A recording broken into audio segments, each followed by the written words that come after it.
പൊതുവെ നമ്മൾ ഈ UK എന്ന് പറയുമ്പോൾ പണ്ടൊക്കെ നമുക്ക് ഭയങ്കര ഒരു എക്സൈറ്റ്മെന്റ് ആയിരുന്നു. പക്ഷെ ഇപ്പൊ എല്ലാവരും പറയുന്നത് UK ചെന്ന അവിടെ ഒരു മിനി മലപ്പുറം, മിനി മലയാളി കൂട്ടാണെന്നുള്ളതാണ്.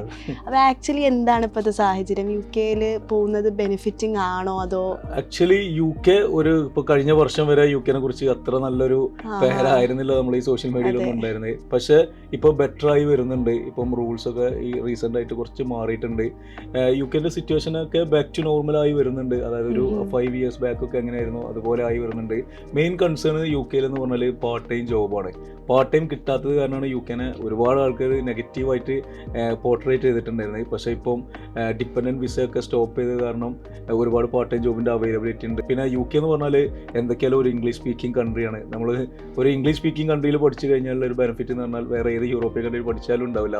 കാരണം നമുക്ക് ഒരുപാട് നമ്മളൊരു പ്രൊഫഷണലാണെങ്കിലും പേഴ്സണലാണെങ്കിലും ഒരുപാട് ഡെവലപ്മെൻറ്റ് നമുക്കുണ്ടാവും.